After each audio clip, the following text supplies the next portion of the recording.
வணக்கம்ப்பா. எல்லாருக்கும் வணக்கம்.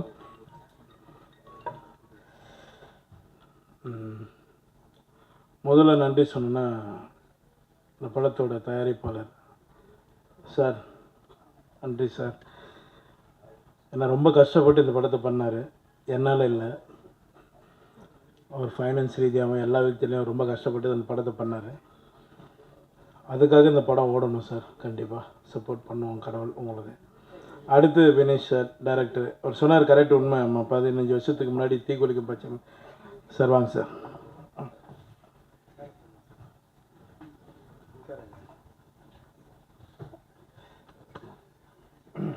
பேசுகிறீங்களா சார்?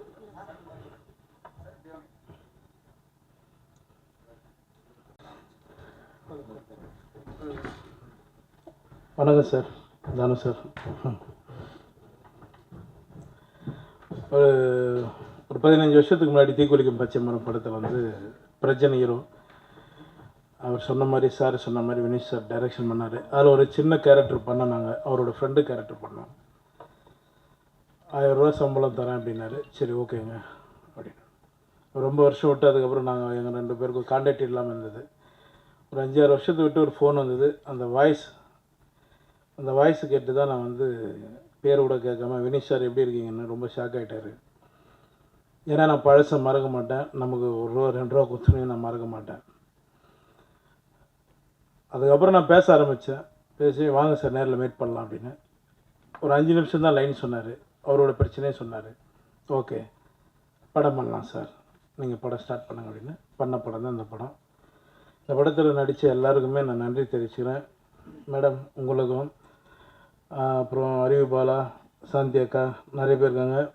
மதுவம்பட் சார் வந்து அவர் சார் சொன்ன மாதிரி அவருக்கு வயசாகலைங்க இன்னும். எனக்கு ஒரு கதை சொல்லியிருக்காருங்க, டைரக்ட் பண்ண போகிறாரு. சொல்லிவிட்டு சார், சாரி சார் உங்களுக்கு தெரியாமல், ஒரு சரியான கதை சொல்லியிருக்காரு, சூப்பர் கதை சொல்லியிருக்காரு. அந்த படம் சீக்கிரம் நானும் சாரும் கண்டிப்பாக பண்ணுவோம். தனஞ்சய் சார் உங்களுக்கு ரொம்ப நன்றி சார். சார் உங்களுக்கு ரொம்ப நன்றி. ஏன்னா பயங்கர சப்போர்ட் பண்ணியிருக்காங்க இந்த படத்துக்காக. இந்த படம் ரிலீஸ் பண்ணுறதுக்கு தானு சாரும் தனஞ்சய் சாருக்கும் நான் நன்றி தெரிவிச்சுக்கிறேன். சார் சொன்ன மாதிரி சார், நான் எங்கே சார் சம்பளம் ஃபிக்ஸ் பண்ணுறேன்? என் சம்பளம் தான் வெளியில் இருக்கிறவங்க எல்லோரும் ஃபிக்ஸ் பண்ணுறாங்க சார். என் சம்பளம் எனக்கு எவ்வளோன்னு தெரியாது சார். அந்த சுச்சுவேஷனில் தான் போயிட்டுருக்கேன்.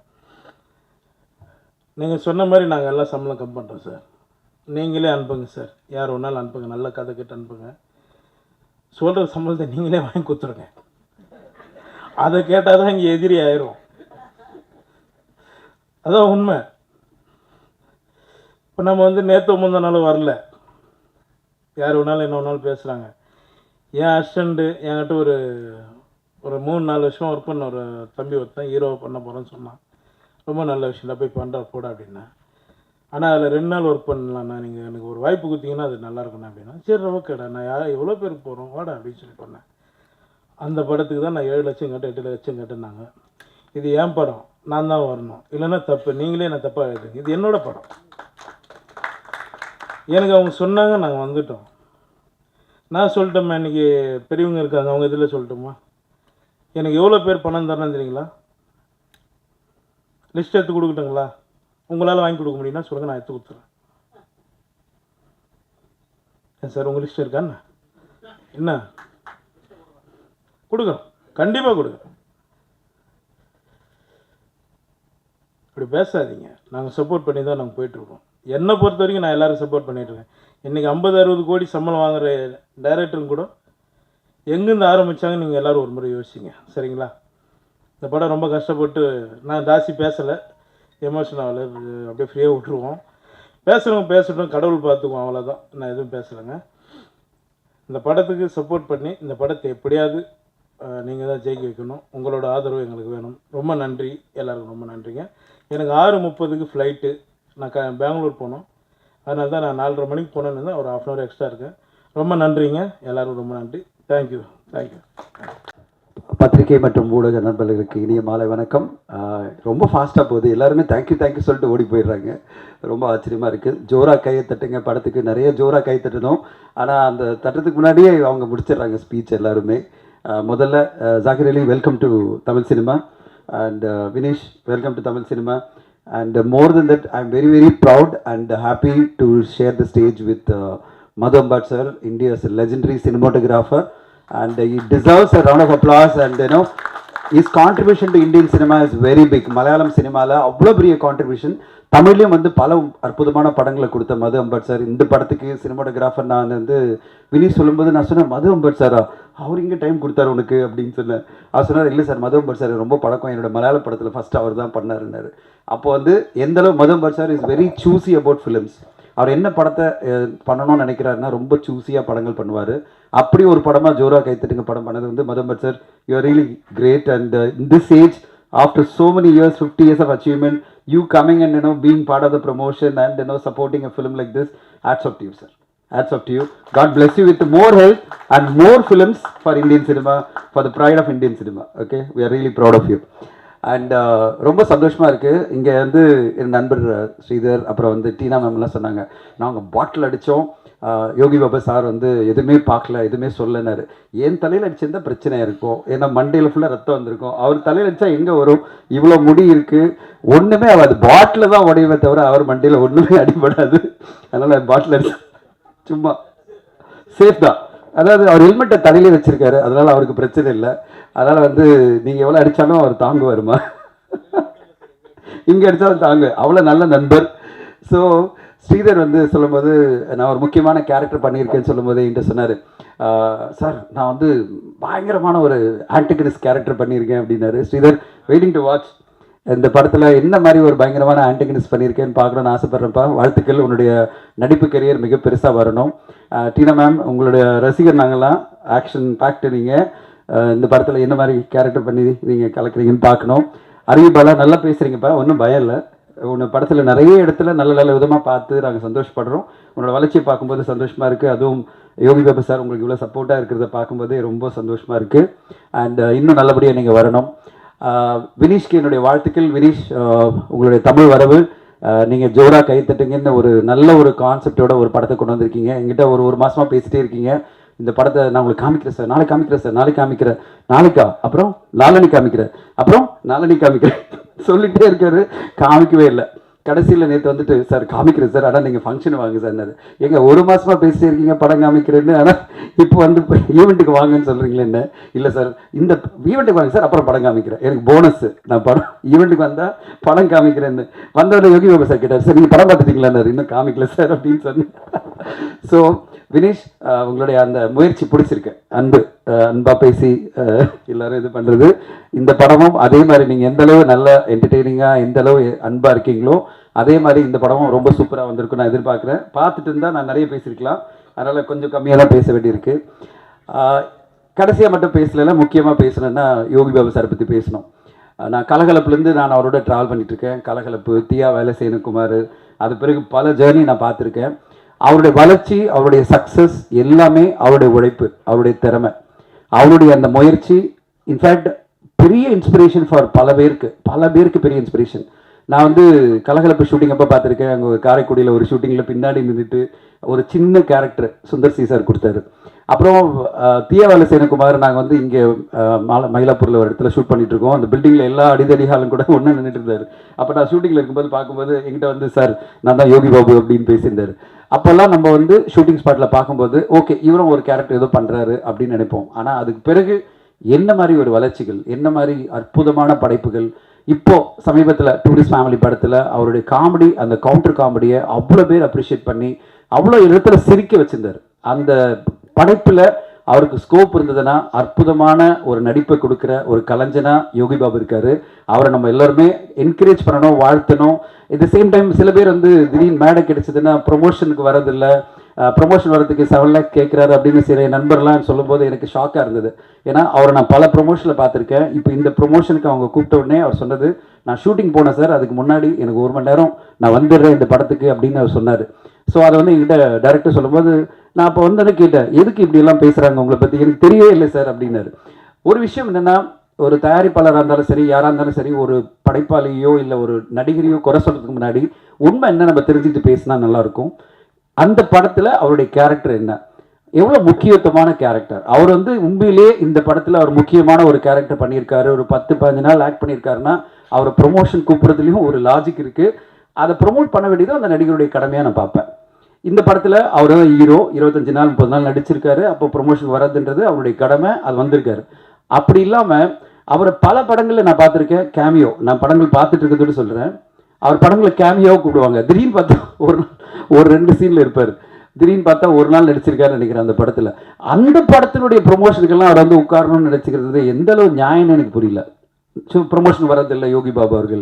அவர் வந்து பாஸ் கேட்குறார் ப்ரொமோஷன் வர்றது அப்படின்னு சொல்லிட்டு ஒரு ராங்கான அலிகேஷன் பண்ணும்போது அவர் ப்ரொமோஷன் வந்தனால பயப்பட வச்சிருவாங்க போல இருக்கு. இப்படியெல்லாம் பேசக்கூடாதுன்றது என்னுடைய தாழ்மையான வேண்டுகோள். உண்மையை தெரிஞ்சுக்கிட்டு பேசுங்க. உண்மையிலேயே அவர் அந்த படத்தில் என்ன கேரக்டர் பண்ணியிருக்காரு, எத்தனை நாள் நடிச்சிருக்காரு, அவர் ப்ரொமோஷனுக்கு ப்ராப்பராக இன்வைட் பண்ணாங்களா, அதெல்லாம் இன்வைட் பண்ணி அவருடைய டேட் வாங்கினாங்களா? ஏன்னா ஒரு நடிகர் வந்து தொடர்ந்து படங்கள் பண்ணிட்டு இருக்கும்போது 10-15 படங்கள் பண்ணிட்டு இருக்கும்போது ஒரு டேட் முன்னாடியே வாங்கணும் ப்ரொமோஷனுக்கு.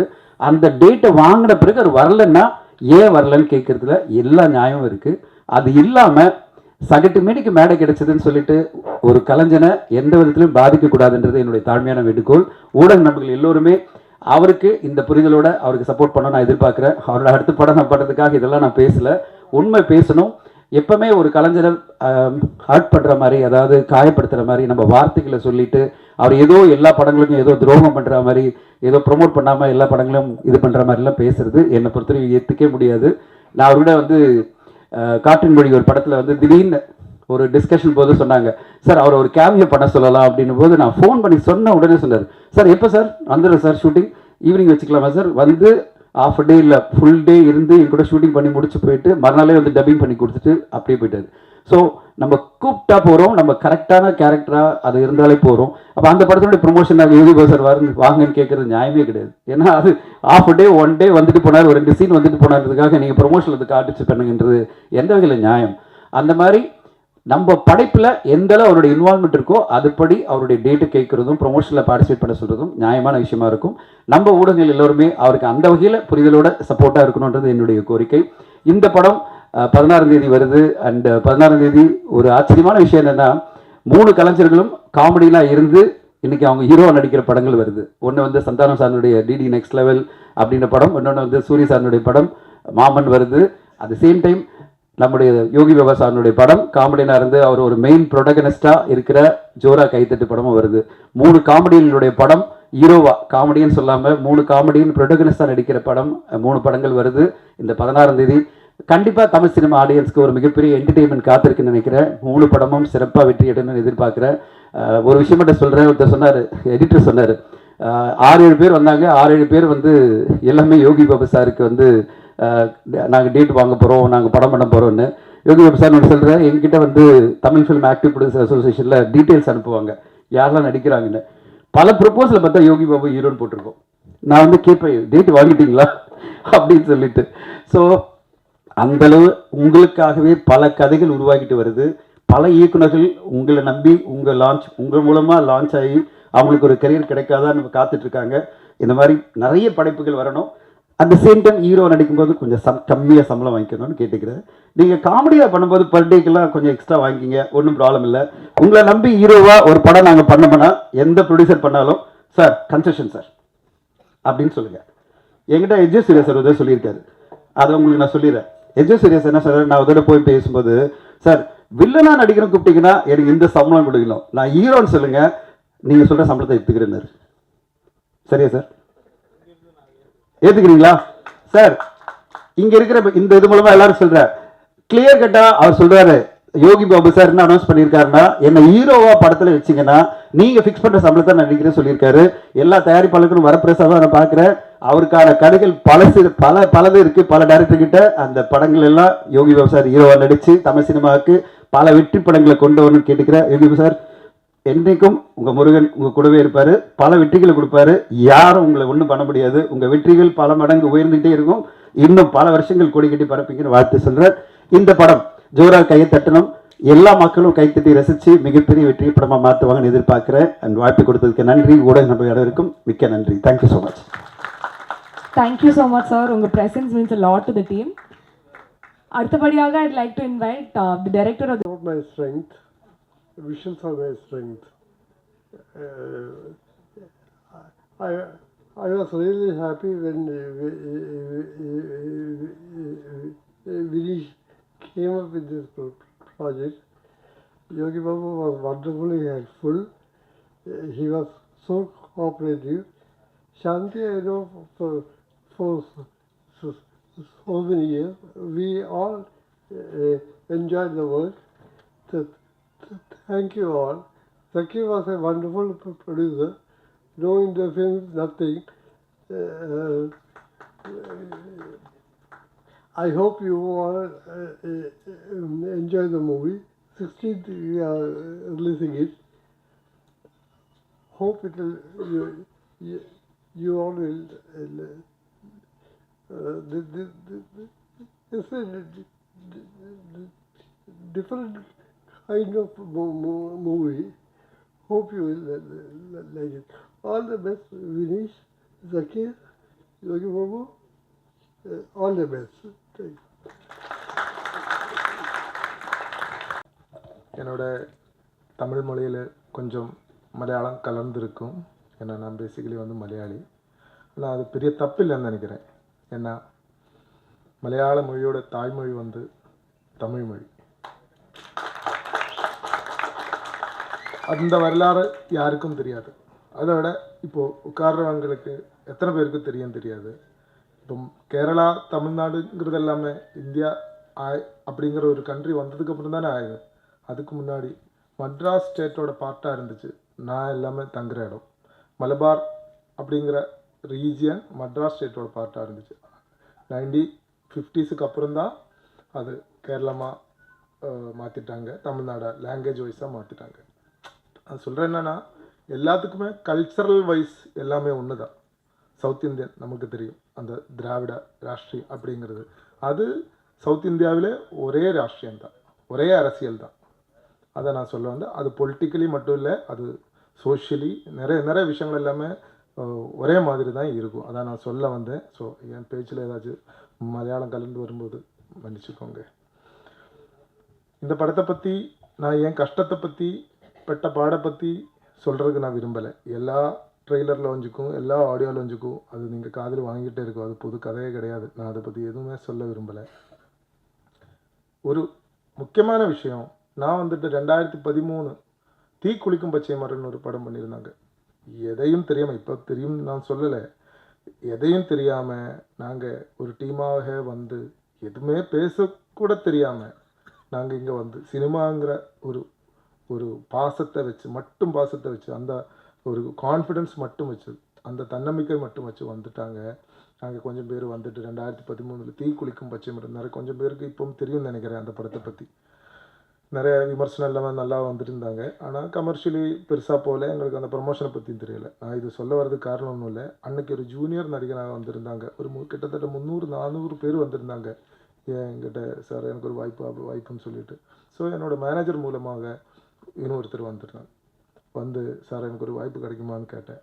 கண்டிப்பாக அவரை பார்த்தபோது எனக்கு ரொம்ப வித்தியாசமாக தெரிஞ்சிச்சு. அவர் ஃபேஸ் பார்த்துட்டு, அவர் பேச்சு பார்த்துட்டு எல்லாமே. இப்போ நான் சொன்னேன், சரி நான் உங்களுக்கு ஒரு வாய்ப்பு தரேன், 400 பேர் வெளியே நிற்கிறாங்க, ஒரு வாய்ப்பு தரேன், நான் ஒரு ஓப்பனாக சொல்கிறேன், இப்போ சொல்கிறதுக்கு தப்பு இல்லை, ஒரு 1000 rupees நான் பெர் டே வச்சுட்டு தரேன்னு சொன்னேன். 25 நாள்ட்டாங்க. அப்போ என்கிட்ட கேட்டேன், சார் அது 1000 இருக்குது சார், நான் 1-2 படம் ஆல்ரெடி நடிச்சிருக்கு சார், நீங்கள் அது 2000 ஆக்க முடியுமான்னு கேட்டேன். நான் சொன்ன வார்த்தை சொல்கிறதுக்கு எனக்கு இப்போவுமே எந்த தப்புன்னு தோணலை. நீங்கள் நடிக்கணுன்னா நடிச்சுக்கோங்க, இல்லை அப்படியே ஓடி போயிடும் அப்படின்ட்டாங்க. அது அவர் தான் இந்த யோகி பாபு. இருப்பா எப்படி இருக்குன்னு நீங்கள் பாருங்கள். ஆனால் 5 வருஷம் 6 வருஷத்துக்கு அப்புறம் தாண்டி நான் யோகி பாபுஜி சௌக்கியமானு கேட்டபோது ஃபோன் மெசேஜ் கூட அவர் சேவ் பண்ணல, என் நம்பர் என்னன்னு தெரியாது, என் குரல் பார்த்த போதே புரிஞ்சிச்சு. வினிஷ் சார் எப்படி இருக்குது சௌக்கியமானு கேட்டேன். நான் அந்த படம் பண்ணி ஒரு 5-6 வருஷம் ஃபினான்ஷியலி நிறைய சிக்கல் இருந்த டைமில் தான் அவர் சொல்கிறது. எனக்கு ரொம்ப சந்தோஷமாயிடுச்சு. அதுக்கப்புறம் ஒரு வருஷம் தாண்டி தான் நான் இந்த கதையை பற்றி பேசினேன்.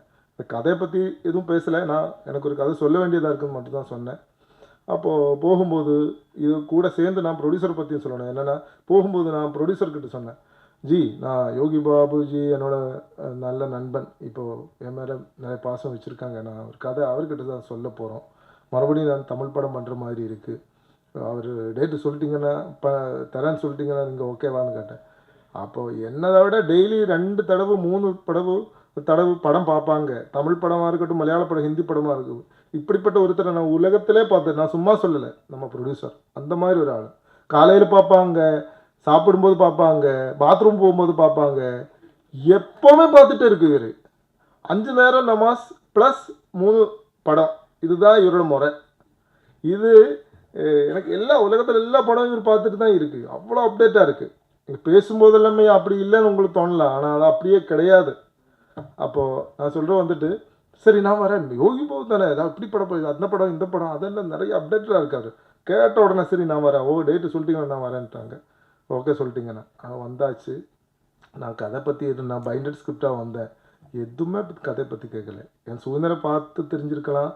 அதை விட ஆனால் தீக்குளிக்கும் பச்சை மரங்களோட படத்தை பற்றி அவருக்கு அன்னைக்கே ஒரு நல்ல ஒப்பீனியன் இருந்துச்சு. சரி நான் கதை பற்றி நான் 10 நிமிஷம் தான் சொன்னேன். சரி வினிஷ், அதை கதையெல்லாம் உங்களுக்கு போய் நீங்கள் ஸ்கிரிப்ட் எதுவும் டீட்டெயிலாக சொல்ல வேண்டாம், நான் உங்களுக்கு டேட்டு தரேன்ட்டாங்க.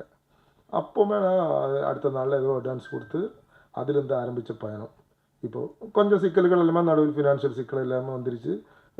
அண்ணனை நான் குறை சொல்ல மாட்டேன், நான் கொஞ்சம் ஷெட்யூலாக தான் பண்ணியிருக்கு, அது நம்ம காரணம் தான். அண்ணனை எல்லா பிரச்சனையும் அவர் மேலே தள்ளாதீங்க. நிறைய ப்ரொடியூசர்ஸோட சிக்கல்கள் எல்லாமே வரும், அது வெளியே சொல்லாமல் அவங்க யாரை ஏதாச்சும் ஒருத்தரை வச்சு தான் அவங்க ஒரு காரணத்தை சொல்லணும். அப்போ யோகி பாபு அண்ணன் இருந்தால் நிறைய பேர் இருக்காது. நான் அவரை பற்றி பெருமையாக பேசணும் அப்படிங்கிற மாதிரி நான் சொல்லுவேன், உண்மையாக தான் சொல்கிறேன். நான் பாசிட்டிவாக சொல்லுவாங்க, நெகட்டிவாக நான் ஓப்பனாக அவர்கிட்ட சொல்லியிருக்கு, சொல்ல வேண்டியது. இப்போ நான் உண்மையாக சொல்கிறேன், நம்ம படம் மேலே அவர் எந்த தகராறும் பண்ணலை, எந்த பிரச்சனையும் பண்ணலை, கரெக்டாக தான் வந்திருக்கு. ஒரு சில சின்ன சூழ்நிலையால் ஒரு சில டைமில் இல்லாமல் கொஞ்சம் முன்ன தள்ளி போகிறேன், சினிமா சகஜம் நான் நம்புகிறேன். அப்போது இது எல்லாமே இதை தாண்டி நான் பண்ணி முடிச்சிருக்கு. இந்த படம் கண்டிப்பாக ஒரு ரொம்ப வித்தியாசமான ஒரு படம் நான் உங்களுக்கு ரெடி பண்ணி வச்சுருக்கேன். அது மட்டும்தான் என்னால் சொல்ல முடியும். 3 படம் வருது, அது காமெடி நடிகராக நடித்தா 3 பேரோட படம் வருது. ஆனால் யோகி பாபு அண்ணனோட வாழ்க்கையில் இப்படிப்பட்ட ஒரு படம், இப்படிப்பட்ட ஒரு ஜானர் இது வரைக்கும் பண்ணலை. சிரிப்பு என்னங்கிறது கூட தெரியாது அப்படிங்கிற மாதிரி இருக்கிற ஒரு கேரக்டர் தான் அவர் இந்த படத்தில் பண்ணியிருக்காரு. ஸோ ஒரு நடிகராக ஒரு போயிட்டு இருக்கும்போது ஒருத்தரோட பயணத்தில் வித்தியாசமான இதெல்லாமல் வாழ்க்கைகள் எல்லாமே வந்து சேரும், கேரக்டர் ரோல்கள் எல்லாமே வந்து சேரும். அப்படிப்பட்ட ஒரு கேரக்டர், ஒரு டேர்னிங் பாயிண்ட்னு நான் நம்புகிறேன். அது வெற்றி கிடைக்குமா இல்லையாங்கிறது மக்கள் தான் முடிவு பண்ணணும். நீங்கள் படம் பார்த்துட்டு அது சொல்லுங்கள். அதை தாண்டி நான் இங்கே வந்தாச்சு, எனக்கு எதுவும் தெரியாத சூழ்நிலையில் 10-15 வருஷமாக நான் இங்கே ஒரு தமிழ்நாட்டுக்கார மாதிரி தான் இருக்குது. போயிட்டு வந்துட்டே இருக்குது. எனக்கு எல்லா பிரச்சனத்திலும் அதை தாண்டி ஃபஸ்ட்டு வந்து நான் நன்றி சொல்கிறது வந்துட்டு என் ஃபேமிலி, என் ஒய்ஃபு இப்போ என் கூட இருக்கிறாங்க, வந்திருக்காங்க ஊர்லேருந்து. அவர் எல்லா பிரச்சனையும் நம்ம ஒரு கலைஞனாக நம்ம ஒரு பயணம் பண்ணும்போது நம்மளை சப்போர்ட் பண்ண வேண்டியவங்க ஃபஸ்ட்டு வந்து ஃபேமிலி. இந்த ஃபேமிலி இல்லைன்னா எதுவுமே பண்ண முடியாது. இங்கே சாலிகிராமத்தில் எல்லாமே நான் நிறைய பேரை பார்த்துருக்கேன். எனக்கு ரொம்ப கஷ்டமாக தோணும், எத்தனை பேர், ஆயிரக்கணக்கான 100கணக்கான பேர் இருக்குங்க, நான் டைரக்ட் பண்ணணும்னு சொல்லிட்டு நிறைய பேர் அலைஞ்சிட்டே இருக்கான். அவங்க சாப்பாட்டு கூட வழி இல்லாமல் அலைஞ்சிட்டே இருக்கான். அப்புறம் தானே ஒரு கல்யாணம் பண்ணணும், பசங்க அப்படிங்க ஃபேமிலி குட்டி குடும்பம்னு இல்லாமல். ஸோ மேரேஜ் எல்லாமல் முடித்தவங்களுக்கு ஒரு ஒரு கலைஞராக ஒரு பயணம் பண்ணும்போது கண்டிப்பாக நிறைய சிக்கல்கள் வரும். அதெல்லாமல் தாண்டி நம்ம கூட நிற்கிற ஒரு லைஃப் பார்ட்னர் இருந்தால் கண்டிப்பாக அந்த ஒரு ஒரு டைரக்டராக இருந்தாலும் யாராக இருந்தாலும் சரி அவங்களுடைய பயணம் ஈஸியாக கொண்டு போகலாம். அது ஒன்று, அதான் நான் ஃபஸ்ட் நன்றி தெரிவிக்கிறது. ரெண்டாவது அண்ணன் எனக்கு டேட்டு கொடுத்து நான் சொல்லியாச்சு. அப்புறம் வந்துட்டு ஜாக்கிர்னா இப்போ இவரை பற்றி நான் பெருமையாக சொல்கிற மாதிரி இல்லை. ஒரு எந்த படமாக இருந்தாலும் சரி நான் நம்புகிறேன், producer is the number 1. Producer இல்லைன்னா ஒரு படம் இல்லை. சினிமா அப்படின்னா ஃபஸ்ட்டு நம்ம ப்ரொடியூசரை தான் மதிக்கணும். அது யாராக இருக்கட்டும், அவர் எக்ஸ்பீரியன்ஸ் இருக்கலாம், இல்லாமல் கூட இருக்கலாம். ப்ரொடியூசரை நம்ம ஃபஸ்ட்டு நம்ம ஒரு ப்ராமினன்ஸ் கொடுத்து அவங்களுக்கு ஒரு முக்கியத்தை கொடுத்து அவங்க தான் பெரியவங்கன்னு நம்ம வைக்கல. என்னென்னா நம்ம சாப்பாட்டுக்கு சோத்து அவர் தானே தருது. ஒரு நிறைய எல்லோருக்கும் இப்போ ஒரு ப்ரொடியூசர் மூலமாக தானே நம்ம எல்லாரும் நிறைய பேர் இங்கே இப்போ மேடையில் உட்கார்றது காரணமே அவர் தானே. ஸோ அந்த ப்ரொடியூசரை நம்ம எல்லாருமே பாராட்டணும், எல்லா ப்ரொடியூசர்ஸையும் பாராட்டணும். அவங்களுக்கு தான் நம்ம முக்கியத்தை கொடுக்கணும். இல்லைன்னா சினிமா உலகமே கெட்டு போயிடும். அது ஆர்டிஸ்டாக இருக்கட்டும், டெக்னீஷியன்ஸாக இருக்கட்டும், அவங்களுக்கு முக்கியத்தை கொடுத்து ப்ரொடியூசரை நம்ம 2வது அப்படிங்கிற மாதிரி நம்ம யோசித்தா கண்டிப்பாக சினிமா உலகமே கெட்டு போயிடும் நான் நம்புகிறேன். மலையாளமாக இருக்கட்டும், தமிழர் எந்த லாங்குவேஜாக இருக்கட்டும். ஸோ அதனால் என்னோடய நன்றி சாக்கிர் பாய் மேலே. ரெண்டாவது வந்துட்டு எனக்கு ஒரு கோஆப்ரேட்டிவ்ஸர் வந்தாச்சு. படம் பாதி போகும்போது படம் கூட நிப்பாட்ட போகிறேன் அப்படிங்கிற சூழ்நிலை இருக்கும்போது படம் கூட பார்க்காம ப்ரிவ்யூ கூட பார்க்காம அவர் சரி தம்பி நான் உங்களை நம்புகிறேன், நீங்கள் சொல்கிறது நான் நம்புகிறேன், நான் கோஆப்ரேட்டிவ்ஸராக ஜாயின் பண்ணுறேன்னு சொல்லி சரவணன் சார் இப்போது வர முடியல, அவர் தம்பி தான் வந்திருக்கா. அவர் மலேசியாவில் இருக்க, வெளியூரில் இருக்கா. அவர் ஜாயின் பண்ணியாச்சு. ஸோ அவர் மேலே நான் ஒரு பெரிய நன்றி தெரிவிக்கிறேன். அப்புறம் வந்துட்டு மது அம்பாடி சார், எல்லோரும் சொல்லியாச்சு, 4 தடவை நேஷ்னல் அவார்டு கிடைச்சாங்க, 15-16 வாட்டி ஸ்டேட் அவார்டு, எல்லா லாங்குவேஜஸ்லும் இப்போ ஸ்டேட் அவார்டு கிடைச்ச, இத்தனை அவார்ட்ஸ் கிடைச்ச ஒருத்தர் இப்போது லைவாக இருக்கிறவங்க எத்தனை பேர் இருக்குங்கிறது எனக்கு தெரியாது. எனக்கு தெரிஞ்சது சார் மட்டும்தான். மட்டும் இல்லை, அவர் 76 வயசாச்சு. நீங்கள் வரும்போது இல்லை அங்கே மயக்கி கொடுத்துடலாம் சொன்னேன். அதெல்லாமே அவரை பொறுத்த வரைக்கும் அசிங்கம் அப்படி சொல்கிறது. என்னென்னா அவர் ஒரு மலை கூட ஏறுவார், இப்போ கூட ஏறுவார். 76 வயசில் செம்ம அப்டேட்டடாக இருக்குங்க. உலகத்தில் என்ன நடந்துட்டு இருக்குங்கிறது அவர் தெளிவாக லேப்டாப்பு வச்சு அப்படியே பார்த்துட்டே இருக்கும். 3-4 மணி நேரம் தான் தூக்கம். நீங்கள் நான் பார்க்குற மாதிரியே இல்லை அவர். ஸோ லேப்டாப் செம்ம ஃபுல்லாக அப்டேட்டாக இருக்கும். எது புது கேமரா வந்திருக்கா, என்ன சாஃப்ட்வேர் புதுசாக வந்திருக்கு, எல்லாமே அப்டேட்டாக இருக்குது. ஸோ அதெல்லாமே பார்க்கும்போது நம்மளெல்லாமே இப்போவுமே வயசாச்சுன்னு தோணுது. ஸோ அது எங்களுக்கு எல்லாமே ஒரு பெரிய அற்புதம். ஸோ அவருக்கு ஒரு பெரிய நன்றி தெரிவிக்கிறேன். ஸோ அதை தாண்டி இங்கே வந்தபோது நான் தானு சாரை போய் பார்த்தேன். தானு சார் என் மேலே எதுவும் பாசம் வைக்க வேண்டிய அவசியமே கிடையாது அவருக்கு. ஆனால் தானு சார் என் கூட நின்று இது வரைக்கும் சப்போர்ட் பண்ணியாச்சு. ஸோ ஆடியோ அவர் தான் எடுத்திருக்கா, எல்லாமே நிறைய விஷயங்கள் அவர் எனக்கு சப்போர்ட் பண்ணியிருக்கா. இப்போ பிவிஆர் மூலமாக டிஸ்ட்ரிபியூட் பண்ண போகிறோம் படம், கேரளாவில் கூகுள் மூலமாக டிஸ்ட்ரிபியூட், எல்லாத்துக்குமே காரணம் அவர் தான். நான் அவரை ஒரு பெரிய என்னோட ஒரு பெரியவருங்கிறதில்ல, நான் ஒரு அப்பா மாதிரி நான் அவரை வைக்கிறேன். எனக்கு அவ்வளோ பாசம் அவர் மேலே இருக்குது. அவரை வர முடியலை இன்றைக்கி, அவருக்கு கொஞ்சம் பிஸியாக வெளியூரில் இருக்குங்கிறதுனால முடிஞ்சால் வரேன்னு சொல்லியிருக்கு. அவர் மேலே நான் நன்றி தெரிவிக்கிறேன். அதே மாதிரி என்னோட நண்பன், அன்புக்குரிய நண்பன் ஆறுமுகம் தலைவர், ஆறுமுகம் தலைவர் இங்கே இருக்கிறாங்க. மதுரையிலேருந்து எனக்காக மட்டும் வந்திருக்கா. என்னோட எல்லா கஷ்டத்துலேயும் என் கூட இருந்திருக்காங்க அவர் அன்புக்குரிய நண்பர். அவருக்கு நான் பெரிய நன்றி தெரிவிக்கிறேன். அது மாதிரி இப்போ நான் 1 மாதம் மட்டும்தான் பார்த்தது. ஆனால் இங்கே வந்துட்டு நான் தனஞ்சயன் சார் மாதிரி ஒரு இடத்துல நான் பார்த்ததே கிடையாது. மது சாரை பற்றி நான் சொல்லியாச்சு, செம்ம அப்டேட்டடாக இருக்குங்க. இவ்வளோ அப்டேட்டடாக இருக்கிற ஒரு ப்ரொடியூசரை நான் இது வரைக்கும் நான் பார்த்தது கிடையாது. அஸ் அ ப்ரொடியூசர் இனிமே தான் அவரோட நிறைய விஷயங்கள் தமிழ் உலகத்துக்கு இன்னும் பெருசாக தெரியும். நிறைய அவர் பண்ணியாச்சு, அது தெரியாத விஷயம் கிடையாது. தானு சார் மாதிரி தான் வரும்.